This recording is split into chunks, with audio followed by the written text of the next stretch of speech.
파산관계인이 자료 법원에다가 자료 요청하더라도 예. 반드시 승인되는 건 아니더라고요. 아, 예. 네, 법원에서는 공식적으로 신청하여 판사 판단을 받는 절차가 필요한데 예. 여러 애로사항이 좀 있더라고요. 아, 이것도 이제 법적 검토 또 해야 된다는 얘기네요. 네. 자, 그럼 이제 해피캐시 시스템 그리고 전산 자료의 아까 무결성에 대한 검증이 필요한데 여기에 대해서도 뭐 법적 의무가 또 있습니까? 네, 그것도 마찬가지 파산관계인에 대한 검증할 의무가 있고요. 네. 그러나 법원이 감독하에서 뭐 조사를 수행해야 되고 네. 내부 전문가의 검증을 받는 방안을 고려해야 될 것 같습니다. 예.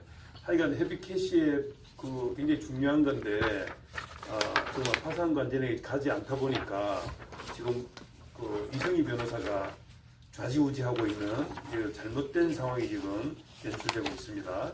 다음 질문입니다. 일부 채권자들이 해피캐시 내역을 근거로 채권 신고를 했는데 그러나 실제 금융거래 내역 그리고 불일치하는 사례가 있었다. 공식적으로 이런 내용에 대한 입장이 있습니까? 이거는 그 문제를 인지하고 있고 파산관제인이요? 네. 공식 조사 법적 검토를 하는 중을 알고 있습니다. 그럼 불일치가 확인됐다. 그러면 그러면 법인의 승인을 거쳐 정확한 자료 검토를 해서 필요한 자료를 요청하십시오. 자, 그럼 파산관제인하고 변호사 간 협의를 요청한 바가 있는데 그 답변은 어떻게 되었나요? 파산관계인한테 그냥 요청을 했는데 네. 그 문서를 해주실 것을 요청하고 있는 상태입니다. 그럼 다시 연락 주겠다고 했다 이거죠? 네. 그럼 이 검토 결과를 문서로 받아야 되겠네요? 네. 네. 채권자들의 권리 보호를 위해서 법적 절차를 준수하고 투명한 정보 제공을 요청하고 있는데 최종 입장이 뭔지 좀 알려주세요. 네. 하여튼 법적으로 네. 파산관계인은 아무 권한이 없더라고요. 대부분 다 법원의 승인을 받기 때문에. 그러네요. 네. 명확한 법적 근거를 제공하는 걸 할 방식입니다. 그렇군요. 자, 그러면 다음 재무상태 표를 보고서 분석한 그런 내용을 한번 알아보도록 하겠습니다. 여기 조금 어려울 수가 있겠네.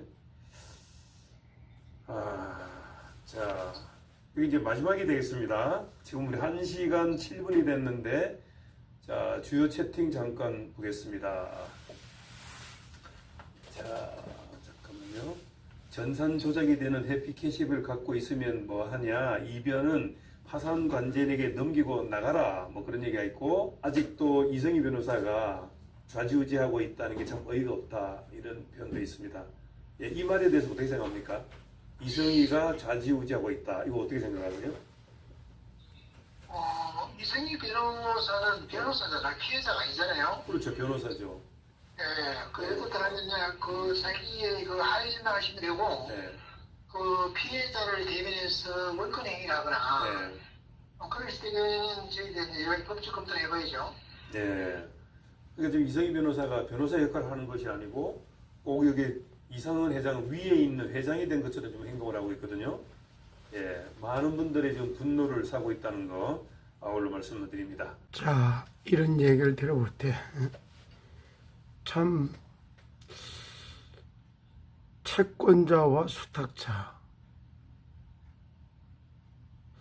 이 관계에서 피해자들의 신탁 자산을 보호해서 나눠줘야 되는 입장에 있다는 것을 고려하지 않으면 이상은 의회 회장같이 행동을 하고 있다 이런 말이 과연 할 수 있는 말인가 이런 생각을 저는 해봐요.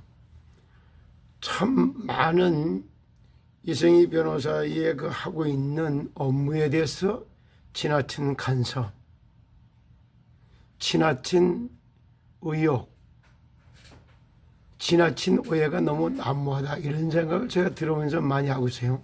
계속 좀 들어봅시다. 시액과 파산관제인의 법적 책임 아주 중요한 내용이 되겠습니다. 자, 그 해피캐시액과 관련된 파산관제인의 역할, 법적 책임 그리고 피해자들이 요구할 수 있는 법적 조치에 대해서 이제 이야기합니다. 자, 이성희 변호사가 올해 2월 12일 유튜브 방송에서 언급한 내용과 관련해서 피해자들의 법적 대응 방안을 한번 논의합니다. 자, 첫 번째입니다. 해피캐시앱 데이터 보존 문제. 자, 이성희 변호사가 방송에서 해피캐시앱을 가져가는 순간에 데이터가 사라지기 시작한다. 이렇게 방송을 했거든요. 그럼 만약 해피캐시앱의 데이터가 소실이 됐다. 그럼 피해자들이 어떤 문제가 발생해도 있느냐? 이거 우리 임성원 대표 한번 답변해 보시기 바랍니다. 네, 네. 해피캐시 앱에는 네. 그 피해자들의 채권 내역, 네. 금융 거래의 기록, 네. 특히 중요한 개인 정보가 포함되어 있습니다. 그렇죠. 이 데이터가 삭제되거나 변조될 경우에 네. 피해자들이 자신의 채권을 증명할 수 있는 법적 근거를 상실할 위험이 있고, 완전 성실하는 거죠. 네, 네. 특히 음. 몇 가지 이제 문제가 발생할 수 있는데, 네. 그 중에 첫 번째가 채권 신고 과정에서 피해자들이 불리한 상황에 처할 가능성이 있고, 네.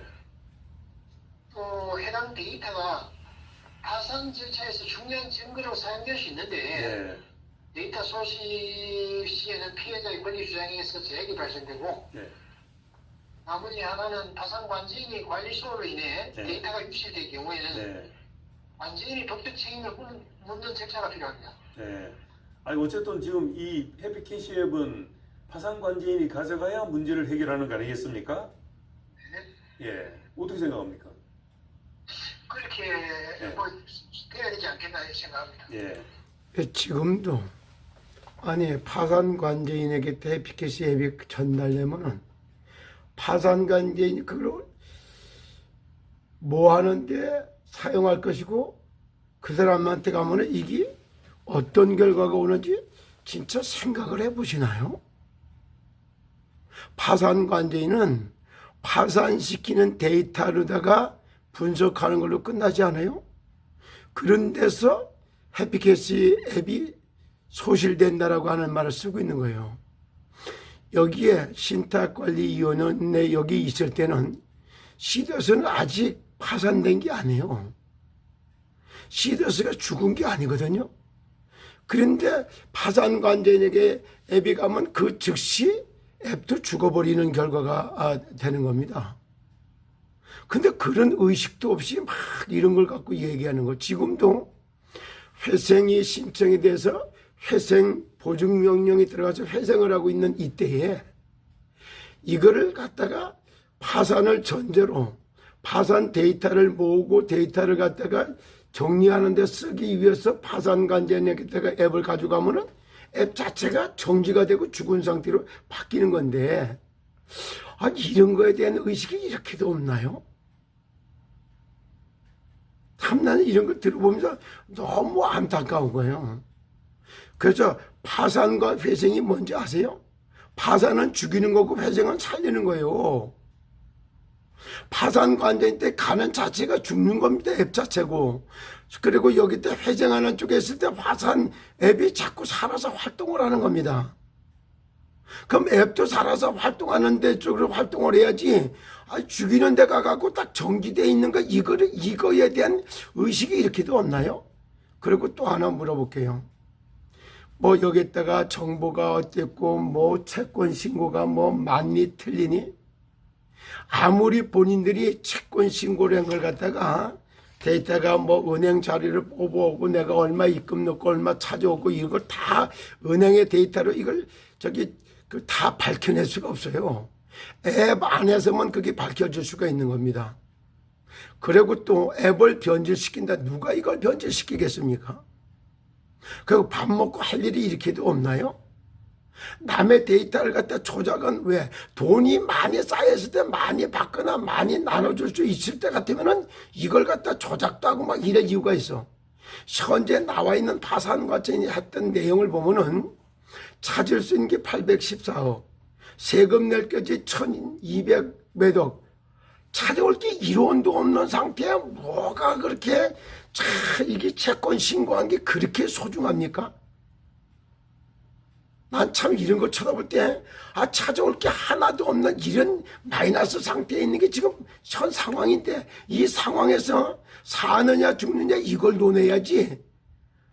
내가 뭐 얼마를 넣고 얼마를 찾아왔고 출금 신청했던 못 찾은 거 이것도 돈이 있고 나눠줄 게 있을 때 그것도 구체적으로 밝혀야 될 내용 중에 하나지. 찾아올 돈이 하나도 없는데 그런 걸 지금 밝히는데 저기 이제 뭐 시간 낭비해갖고 무슨 찾아올 재간이 있습니까?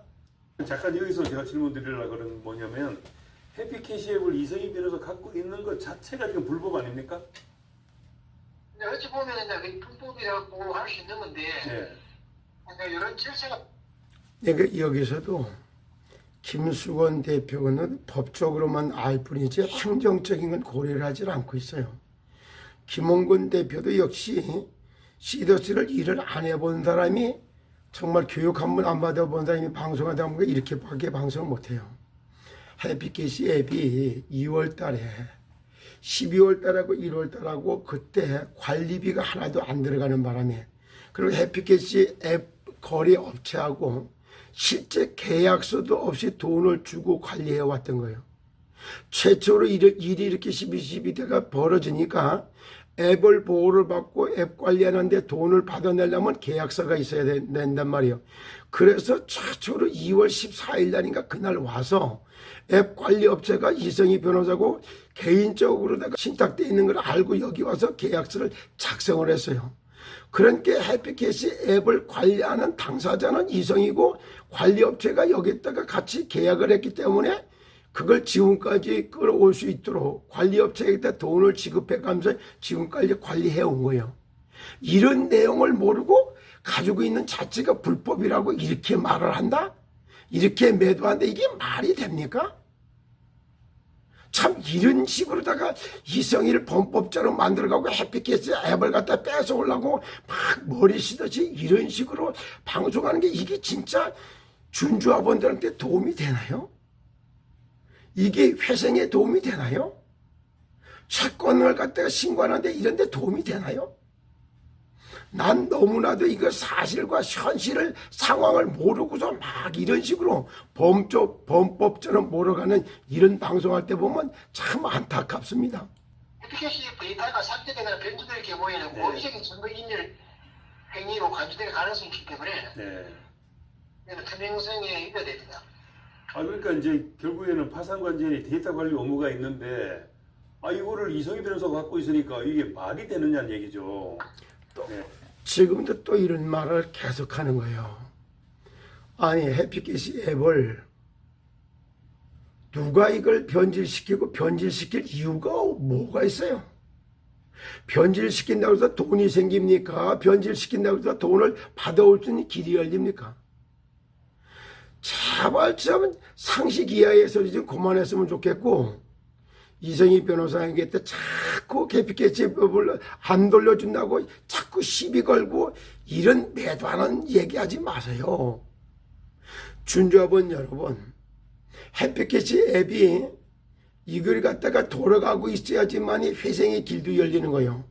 파산 관제인에게 갖다 줘갖고 파산해서 나눠주는 데이터 이러면 전략하려고 그러면 파산 관제인에게 가면서부터 막바로 해피캐시 앱은 정지가 돼요. 정지.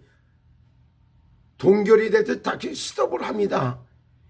그런 회생이라는 거는 전제에 두고 있지도 않고 자꾸 뭘 파산시켜서 나눠주는 쪽으로 힘을 실어주고 그쪽에 갖다 주라고 붙여주라는 거. 도대체 당신들한테 무슨 이익이 생긴다고 이런 식으로 다 참 회생을 돕는 게 아니고 준주아원들한테 유연한 이런 내용이 아닙니다. 이런 주제 자체가. 떡 졸르면 생각도 안 하는데 진짜 김치국밥도 먹는 것 마냥 이런 거 갖고 자꾸 논란 시켜갖고 앱을 주라 말하다 앱을 이걸 변질시켰다 안 시켰다 그런 씨앗되기 없는 참 상식이의 소리 좀 그만하시길 바랍니다. 근데 듣다가 다 내가 이런 거 볼 때 다 화가 나보려고 그래요. 너무 상식 이하의 현실 감각도 없고 진짜 여기 회생에 도움도 안 되는 거고 준주아원들 도움도 안 되는 이런 거를 왜 자꾸 이렇게 방송을 하고 앉았는지 이게 정말 피해자들 위한 방송이요? 스트레스 주는 방송이지? 그리고 미안하지만 채권 신고하신 여러분 본인들이 갖다가 막 서류 띄다 이거 띄다 그거 개선 아무리 해도 그거 인정받기가 쉽지가 않아요. 해피캐스 이 전산에 있는 그 자체의 데이터, 요것이 그대로다가 그냥 그거를 신뢰를 해야지. 여기다가 P2P로 주고받은 것이 그 뭐 개인이 증명을 할 수가 있어? 그리고 그게 돈도 진짜 뭐 여기 뭐랄까 내가 입금한 것도 있고 다른 사람 이름으로 입금한 것도 있어. 이런 걸 어떻게 그 증명을 할 건데? 참 여러 가지를 놓고 볼 때는 그래서 저기 뭐 파산할 적에 받을 돈이 하나도 없는 이런 상태에 뭘 그렇게 뭐 참 아이고 나는 상식 이하의 얘기같이 들려서 참 듣기가 민망합니다. 채권 신고를 하지 않는다고 해서 네, 피해자를 보호받지 못하는 것은 아닙니다. 알겠습니다. 파산 절차에는 모든 채권자가 평등하게 보호받는 권리가 있습니다. 아, 예. 여기에 한 말씀 드릴게요. 파산됐을 때 하는 얘기 지금 이 얘기는 회생 절차에 들어가면 회생 신고를 하게 돼, 회생 채권 신고를 하게 돼 있어요. 그럼 회생 채권 신고는 개인적으로 다 띠다 하기가 뭐라니까 앱에 나와 있는 거 그걸 기준으로 해갖고 회생 신고를 다 받아주게 될 겁니다.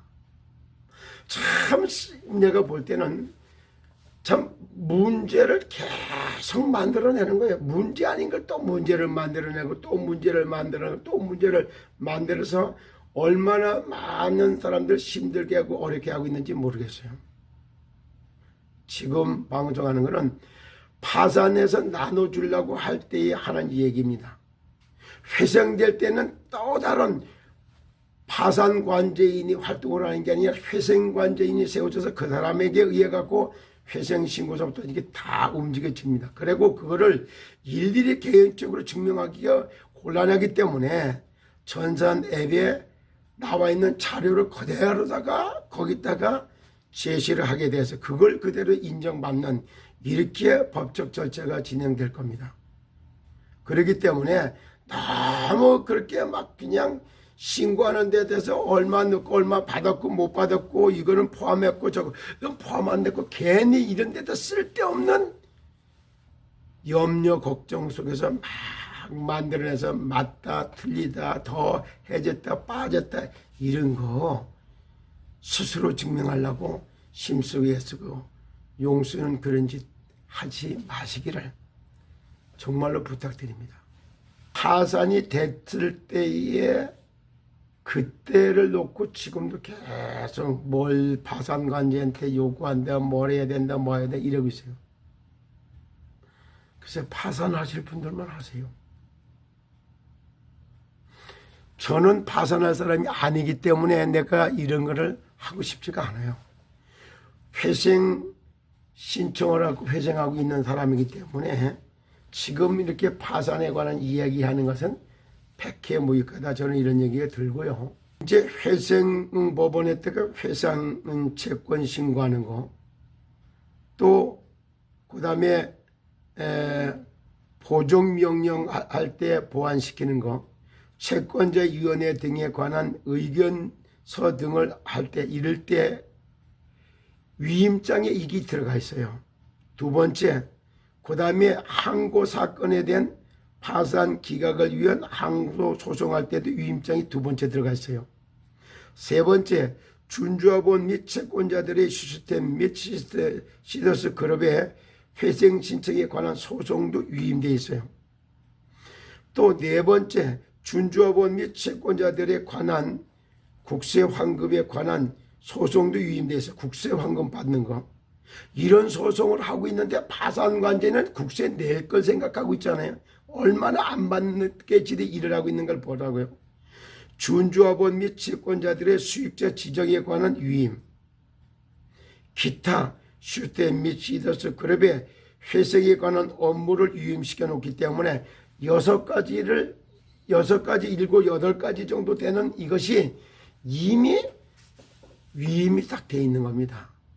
그래서 본인 스스로 6번, 7번, 8번 할 거를 위임장에 내용이 들어가 있고, 그 다음에 주민등록 등본, 인감증명을 떼서 다 앱으로 위임을 시켜줬기 때문에 앱 안에서 그걸 가지고 데이터를 모아갖고 집계를 해서 소송할 때라든가 회생할 때라든가 다 이게 이렇게 들어가도록 일 처리를 이렇게 하고 있어요. 그러면 준조합원 개개인들이 먹고 살기도 힘들고 하기도 바쁜데 이런 거 일일이 그때마다 이런 거 하려고 돌아다닐 필요가 없는 거 아닙니까?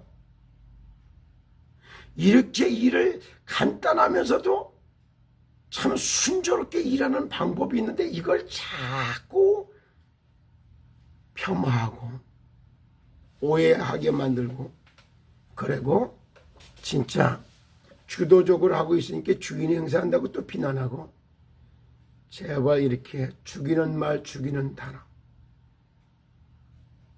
회생을 하는 걸 갖다가 걸림돌이 되는 이런 짓을 하지 않기를 바랍니다. 그리고 분명히 여기에다가 정말 신탁 업무 그 다음에 회생 업무를 방해하는 사람들은 나중에 본인들은 채권과 회생할 적에 전부 배제가 돼서 본인들은 채권과 회생을 하나도 받지 못하는 받는다 그래도 마지막에 다른 사람 다 나눠주고 남으면 그때 줄 수밖에 없는 이렇게 변할 수도 있으니까 꼭 주의하시기를 바랍니다. 오늘은 여기까지 얘기하고 시더스 피해자 채권을 위한 특별방송이라고 하는 내용을 듣다가 안타까워서 참 회생 보증명령에 대한 회생의 업무가 한참 돌아가고 있는데 파산 얘기를 하는 것이 시더스 피해자들 위한 특별방송이 되는가.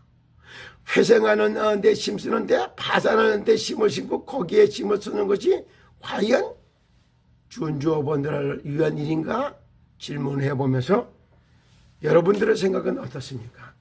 오늘도 쓸데없는 염려 걱정하지 마시고 편안하게 주무시고 회생되는 날을 기대하시기를 예수 그리스도 이름으로 축복합니다. 감사합니다.